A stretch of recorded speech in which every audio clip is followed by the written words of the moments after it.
I want to talk about something I find quite interesting. There's an article titled, "Playing with Toys While People Are Dying." Now that title sounds like, oh my god, how dare you play video games when people are dying, even though games have been used as coping mechanisms for so many people dealing with death. But the actual article is about how video games are meaningless escapist fantasies that are being used to ignore the underpinning social problems of our society. As in, video games are bad for being video games. This is written by the developer of Frozen Synapse, a game that I genuinely liked. The interesting thing about this entire thing is that I really do want to learn the perspective of some of these game developers.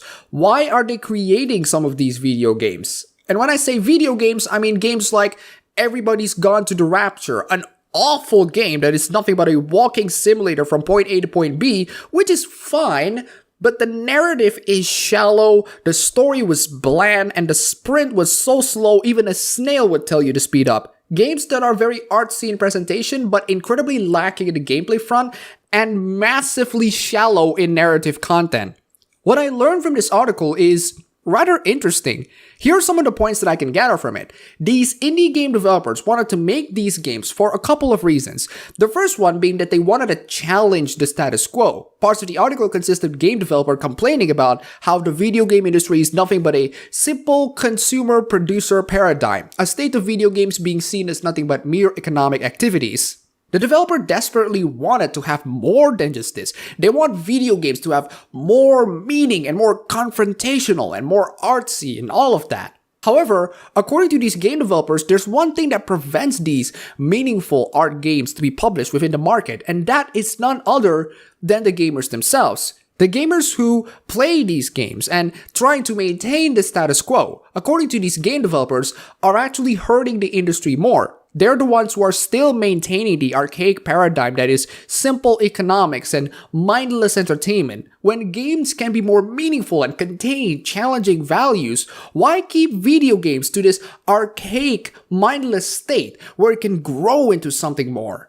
The developer continues to complain about how their games got negative reception from the gamers. They speculated that this is gamers trying to maintain some form of a status quo within the gaming culture itself. They think that gamers are okay with this archaic consumer-producer mindset, and that they don't want to challenge themselves with new perspectives. They don't want to challenge the notion that video games can be challenging in terms of emotion and art, implying that they haven't already.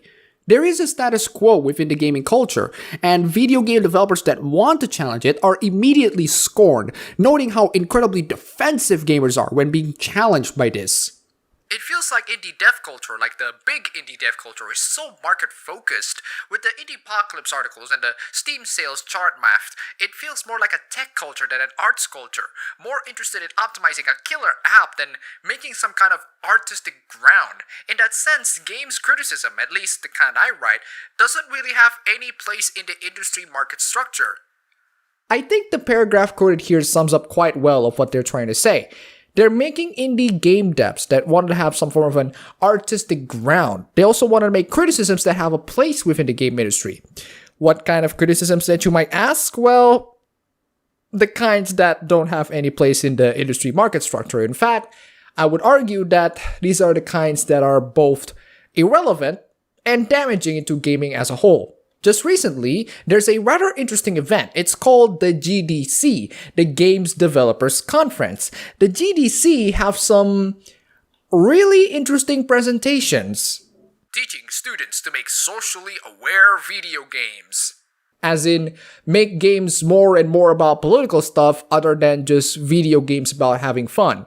Because having fun is overrated in this day and age. Video games are expressions of culture, goddammit, and it's ethically irresponsible of us as educators and human beings, especially given the garbage fire that is politics today, to send our students out into the world without teaching them to think about the fact that the work they produce exists in a broader social context. Like, to seriously think about that and actually care. First of all, go back to elementary and learn when to capitalize letters. Second of all, I love the emphasis. God damn it. These game developers just wanted and begged to have their games and any other games to be about some form of a broad political commentary. They want to have these games to exist within a particular social context. My favorite part is to think that it's immoral to have these games to not exist within these contexts and that we are irresponsible to make these games this way. Why? Because it's ethically irresponsible. And this one is even more interesting. Video games are political. The way we make games is political. The way we teach our students to make games is political. That's right. Every video game has an underlying political elements that shape it to be the way it is. I cannot imagine the kinds of political commentaries that I can give to games like Tetris. It probably contains some form of Soviet propaganda. So you get my point. These game developers have these mindsets that games have to be political. Games have to state some form of a social message. Meanwhile, Nier Automata allows you to play as a hot android chick and stab robots. Yeah, I'll take that. But the question right now is, why? Why do these game developers want to have these games to have some form of a statement? Well, we can go back to that article. Now, all this time, these game developers want to be artsy and have some form of an artistic meaning on their video games. They want to have these games to be political and have political undertones and messages into it. Why? Well, let's just say very selfish reasons. I thought that cheaper tools, a broader range of creator communities, more cultural diversity within the traditional male power fantasy environment, and a shift in priorities towards touchable, expressive, and humane types of works would be a net gain for an industry widely misunderstood. Most of all, I dared regularly to suggest the better treatment of women, both as characters as well as employees and audience members, was one key way towards a more sophisticated and diverse future for the medium. Now, you all need to notice something. What they mean as touchable, expressive, and humane types of works. They specifically mean works that appeal to them and them only. In fact, they kind of admitted that they are widely misunderstood. It's not the industry, it's them. When they say better treatment of women, they mean better treatment of themselves. They project their identities to specific different demographics just to make a harmful but persuasive statement regarding the video game industry. Let's also take another example. Here's a paragraph from the article itself. Shouting into the toilet, direct social change through a singular work of art or even a movement has always struggled to push beyond the theoretical. What about simply expressing something meaningful? This is followed by a slew of screenshots from Steam reviews and YouTube comments of how games are pretentious hipster art, progressive, self-indulgent, juvenile, and boring. Do you see the problem here? These indie game developers aren't making games for the public. They are making games for themselves. This isn't an artistic expression made to be relatable to others. The reason why games like Sunset or other meaningful indie hipster art games don't sell and received well, other than the developers being absolute jackasses, is because these games are very selfish in nature. They don't represent the broader context of the human nature like how most video games do, at least to some degree, or at least play into it. They represent the mindset of insecure, fragile snowflakes. You cannot understand the artistic expression of some of these games because the artistic expression contained within the game was meant to be a self-indulgent fantasy for the game developers who made it. This is the equivalent of fapping, except they're doing it in public and they're wondering why people don't like that. Now, I'm not saying that games cannot be an expression of you as a person. You can make a game about you and still make a great game out of it. That's fine. I'm just saying that some of these games feel too personal. They feel very disconnected to what typical games are. Maybe that's the idea. Maybe the idea is to make games that are subversive and not be your typical game. I do appreciate some of these people's attempts on challenging that notion, but when is the line between challenging the medium and pure self-indulgent laziness can get? You can express yourself in some ways towards a particular video game, but it can be to a point where it is too personal. Now, this makes the reasoning behind their complaints of how AAA games are conforming into archaic economic paradigms to be a lot more apparent. They complain about this because the gaming industry at large, including the gamers, do not accept these sorts of self-pleasing games. Gamers want games that please the broader market and not just pleasing the game developers. What they meant as artistic and expressive only mean that they're being artistic and expressive to themselves. The messages being sent on these games here are mostly self-indulgent in nature, regardless of whether or not the messages are good. So in short, all this time, they make these video games so that game industry senpai can notice them. Why do they ask for representation of certain characters in fiction? Because senpai wants to notice them. Why do they ask for games to be meaningful and expressive? Because senpai wants to notice them. Senpai wants to notice them expressing their certain difficulties and issues and insecurities. I mean, good lord, they certainly look like it, and worst of all, they act like it. Here's one excerpt from the article. A quick note before I move on to further discussion. I have not attempted a comprehensive or rigorous analysis of every single challenge faced by the games industry, nor am I going to offer pragmatic solutions. If those are your expectations, then I'm afraid I can't meet them. These are the things I tell myself to feel better. Yes, and you will feel a lot better when you admit that all you want is attention. You don't have to go through pseudo-postmodernist writing. You can just say blatantly, we might not please you, but at least we understand the problem. The arts may well be parts of what help us through this dark period of history. They do not always change hearts and minds, and they are not enough on their own to change the world. They can help us to heal and help us to visualize a better world, not just with theory, but with symbolism and emotion. You want more confirmation on why these games are self-indulgent in nature?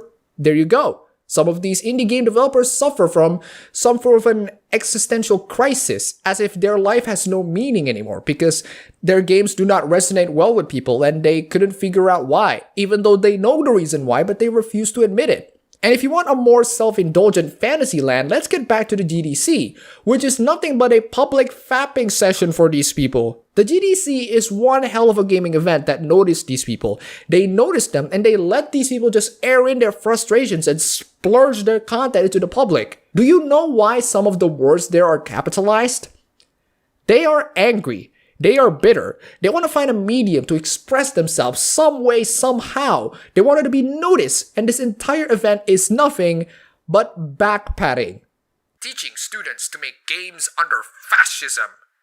Again, these people are bitter and angry deep down. They're frustrated over something, some way, somehow, and video games are not enough to please them. So they want to make games for themselves. To that I say, good on them. Go ahead and make games for yourself. Go ahead and make games that please your own sensibilities and mindsets. You are afraid of criticisms. Well, unfortunately, gamers don't like self-indulgent games. They want games that actually entertain them too, and not just yourself. They call me social justice warrior. I'm so honored. I have no idea how ironic you used that meme. In any interpretations, you're still wrong. Oh, and why the hell did I jump all the way to the presentations? Here's their code of conduct. We have a zero-tolerance policy for harassment of any kind, including but not limited to stalking, intimidation or threats, offensive or lewd verbal behavior, physical assault, inappropriate physical contact, unwelcome physical attention, harassing photography or recording, in relation but not limited to race, color, national origin, gender, gender identity, gender presentation, sexual orientation, age, body size, disability, religion, citizenship, pregnancy. Wow. That's one hell of a load to process, isn't it? There are like 3 gender attributes in there, Jesus Christ. And I love that they also included body types in there because a couple of years ago on GDC as well, a really insecure fat guy is making these sorts of presentations. Coincidence? I think not. Let's get to what this guy is trying to say. Pervasive problems, attitudes, or myths. Fat is always ugly. Fat people deserve anything they get, as in, you did it to yourself. Fat people need you to intervene. Shaming fat people helps them. These are all myths, apparently. Fat people need more tolerance. Well, stop projecting to fat people, because you're not talking about fat people, you're talking about yourself. You want tolerance to yourself. This is the entire goal of the presentation. You want people to tolerate you as a person solely because you're fat. No. If you can offer me any other character traits other than the fact that you're fat, that would definitely help. Is there any reason why you're complaining about how you're in an existential crisis? Or am I answering myself? He also gives examples on fat characters in video games and they don't have the best history. Strange that you included Wario in there because I thought Wario was awesome. And this, no more farting for fat characters because you personally feel insecure about it. Good lord, how insecure do you have to be? And by the way, those came out of a GDC video in which they disabled the comments, and the ratings are pretty damn amazing. Let's get back to the self-indulgent current year GDC. All that matters are your skills. Just do good work and you will succeed.